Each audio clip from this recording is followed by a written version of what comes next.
Halo semua, balik lagi di channel Faravini. Sebelum kita mulai videonya, jangan lupa ya buat klik like, comment, subscribe, and share juga ke teman-teman kalian. Thank you.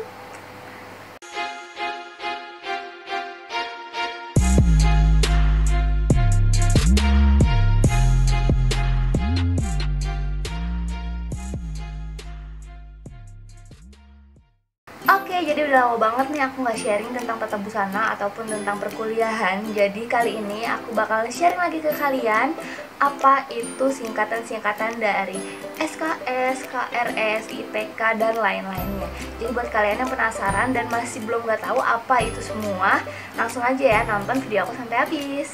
Oke, kita sekarang mulai aja ya dari yang pertama. Yang pertama ini adalah SKS. Apa sih itu SKS? SKS itu adalah satuan kredit semester.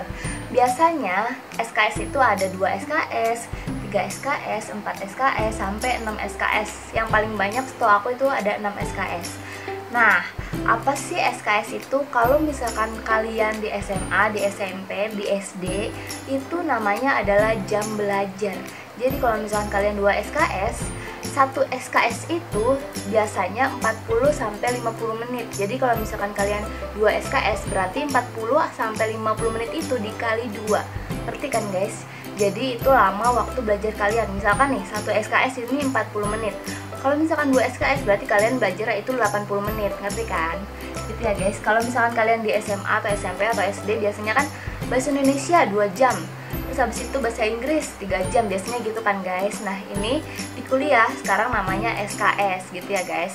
Kalau misalkan masih ada yang nggak ngerti, boleh tulis di kolom komentar ya guys apa yang kalian nggak ngerti. Oke, sekarang kita lanjut ya yang kedua. Oke, yang kedua ini adalah KRS atau Kartu Rencana Studi. Biasanya setiap awal semester kalian bakal dapet jadwal dari TU atau dari fakultas kalian atau dari prodi kalian. Nah, nanti itu dikasih ke kalian, kalian bakal disuruh ngisi KRS. KRS itu ngisinya di mana sih? KRS itu ngisinya di web. Nanti kalau misalkan di UNJ kalian ngisinya di siakat.unj.ac.id. Nanti aku taruh di sini ya guys. Itu kalian login siakat. Terus habis itu kalian bakal ngisi KRS-nya di situ. Aku nggak bisa nunjukin karena aku udah bukan mahasiswa UNJ lagi, aku udah lulus. Jadi tadi aku udah sempet nyoba buka KRS-nya mau nunjukin kalian gimana cara ngisi KRS, tapi ternyata aku udah nggak terdaftar. Sedih banget. Gitu ya guys. Jadi setiap awal semester kalian bakal ngisi KRS. KRS itu adalah kartu rencana studi yang kalian bakal isi sama jadwal-jadwal kalian belajar gitu. Nah disitu nanti kalian bakal dapet juga jamnya, jam berapa, harinya hari apa, mata kuliahnya apa aja gitu. Oke, selanjutnya yang ketiga. Yang ketiga ini adalah KST atau Kartu Studi Tetap. Jadi setelah kalian ngisi KRS, nah KRS ini nih istilahnya ini yang belum pasti. Jadi kalian masih bisa ngubah-ngubah jamnya, masih bisa ngubah-ngubah dosennya. Kalau misalkan kalian gak suka sama dosen yang ini, kalian mau ganti dosen yang ini bisa. Nah tapi kalau misalkan kalian udah sampai tanggal-tanggal tertentu, itu nanti namanya udah nggak bisa ganti KRS lagi, dan itu namanya jadi KST atau Kartu Studi Tetap, dan itu adalah yang akan kalian jalani selama kalian kuliah 1 semester itu gitu ya guys. Oke, selanjutnya yang keempat. Yang keempat ini adalah KHS atau Kartu Hasil Studi. Ini tuh sama aja kayak rapot gitu, cuma ini kayak istilahnya rapot bayangan. Karena kita sebenarnya kan kalau misalkan kuliah itu nggak pernah kayak bagi rapot gitu setiap semester atau setiap setahun sekali, tapi ini dilihatnya dari KHS itu atau Kartu Hasil Studi. Jadi selama kalian 1 semester kalian bakal dapet KHS itu. Melihatnya di mana sih? Melihatnya di web yang tadi aku bilang itu awalnya. Kalau misalkan UNJ itu nanti kalian lihatnya di siakat.unj.ac.id. Kalian lihatnya di situ ya guys.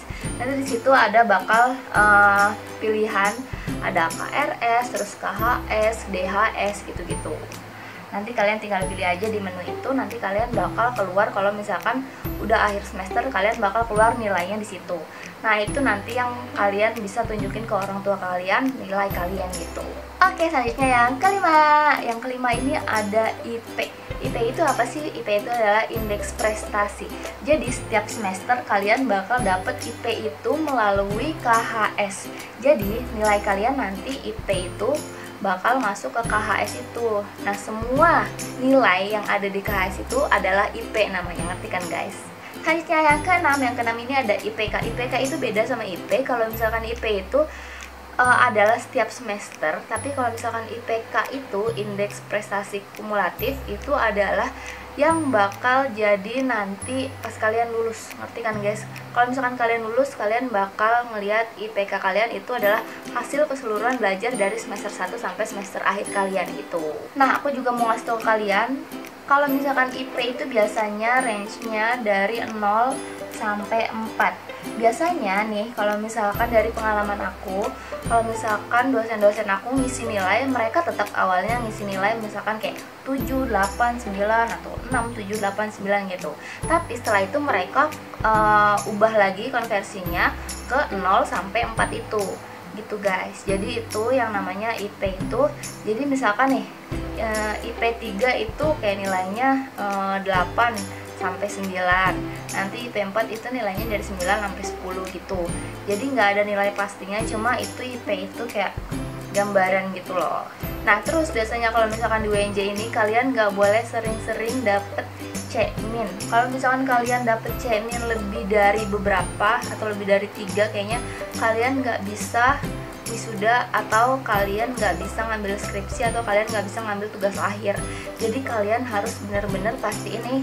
Kalau misalkan semester 1 kalian ada nilai C, kalian nggak apa-apa ngulang aja di semester 2. Terus kalau misalkan di semester 2 kalian ada yang C juga atau C-min atau bahkan D, kalian nggak apa-apa ngulang aja, nggak usah malu, karena daripada kalian taunya kalian nggak lulus di akhir nanti, itu malah nyesek sendiri karena teman-teman kalian pasti udah sibuk skripsi, ternyata kalian nggak bisa ngambil skripsi gara-gara nilai kalian ada yang D atau ada yang C- gitu ya guys. Jadi di sini aku saranin kalau misalkan kalian masih baru semester awal, habis itu dapat nilai D atau C-, nggak apa-apa, ngulang aja di semester depannya, perbaiki, karena semua nilai itu bakal berpengaruh sama kalian boleh ngambil skripsi atau enggak gitu sih di kampus aku di UNJ gitu. Oke, mungkin segitu aja video aku kali ini. Buat kalian yang masih belum paham atau ada sesuatu singkatan yang belum aku jelasin ke kalian, boleh banget tulis di kolom komentar. Dan makasih banget buat orang yang udah request video ini. Thank you so much, nanti aku taruh di sini dia nulis apa. Thank you for watching this video. See you on the next video. Bye bye.